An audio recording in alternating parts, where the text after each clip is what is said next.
Uste dut inbertsioetan ere badagoela Zumarterekin lotutako partidaren bat, okerez banago. Musika eskola berrera ikitzeko lanak uste baino gehiago luzatu dira.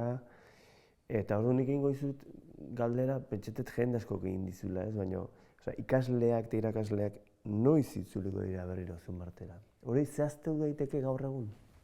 Bai. Gu esan behar da obra hori ez dela erresa izan. Lehen egunetik egon dira desadostasun esanguratsuak enpresa eraikitzailea kasu honetan Moyua eta obra zuzendaritza eta udalaren artean. Obra bera ere obra zaila eta konplexu bada birgaitze batetaz hitz egiten ari garelako, ez? Horre apustu bat egin zen, ez? Lehenoko eraikinaren fatxada, ez? Mantendu eta horrek baditu bere zailtasunak, ez? Eta askotan, behin obran sartzen zarenean, ateratzen dira proiektuan aurre ikusi gabeko hainbat kontu, ez? Eta kasu honetan ere hala gertatu da, holako obra motetan ohikoak izaten diren bezala, ez? Baina egia da, lan partida berrik sortu direla, horrek noski prezio berrik eragin ditu, baina egia da ere bai, prezio horiek adosterakoan zailtasunak eta desadostasun nabarmenak egon direla, esan bezala, bi aldeen artean. Gu iritsi ginenean, ez dakit blokeo egoeran esan, baina bazegoen nahiko egoera kritikoan obra hau ez aurrera eta ez atzera lehen aipatutako desadostasun guzti horiengatik, ez?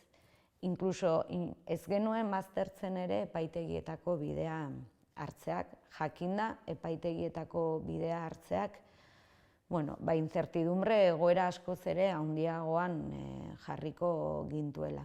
Eta beraz, landu dugu enpresarekin, enpresa eraikitzailearekin, Moyuarekin adostasunetara iritsi ahal izateko bide bat, beti ere legeak eta bere garaian kaleratu ziren pleguek ematen dizkiguten aukerak baliatuz. Guk akordio baterako proposamena luzatu genien eta ulertzen genuen akordio horrek nolabaite azken hilabeteetan hortik zehar ibili diren hiru gairi eman bertziela soluzioa, ez? Bat amaiera egunari, behin baino gehiagotan eskatu dutelako obraren luzapena, eta ikusten genuen honekin bukatu behar da, amaiera egun bat jarri bertzaio, prezio itxi bat adostu behar dugu, eta ulertuz obraren atzerapenean gure ustez noski haiek dute erantzukizuna handiena, baina ulertuz guztiok izan ditzazkegula gure erantzukizunak ere, guztiok uko egitea kalte ordainak eskatzeari, horrek epaitegietako bidea zabalduko zukelako, ez?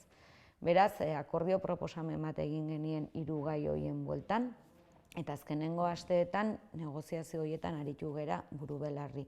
Eta esan dezaket, akordioa lortu degula, itxi degula akordioa, nun abenduko plenoan ez, seguraski urtarrileko plenotik pasako dugun akordio hori nolabaitea modu formalean indarrean jartzeko.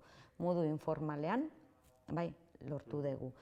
Beraz, horrek esan nahi du, uztailaren 17irako obrak amaituta egon behar dutela, prezioa ere itxi dugu, eta datorren ikasturtean beraz, gauzak ondo bidean eta akordioa beteko bada bere osotasunean, ondo bidean datorren ikasturtea Zumarteko ikasleak anasteko moduan izango gea. Hori izan da gure helburua hasieratik, datorren ikasturtean izatea, eta zentzu hortan, ez da gai erresa izan, esango nuke nire lehen hilabete hauetan nire burua uste nagusietako bat Zumarteko obrak izan direla, eta alde horretatik pozik nago lortutakoarekin, ustet obrak bideratzeko gai izan gehala, hurrengo asteetan orain arte ikusi ez dugun martxa ikusiko dugu obretan, edo hala espero dut behintzat, eta ea dena ondo bukatzen den.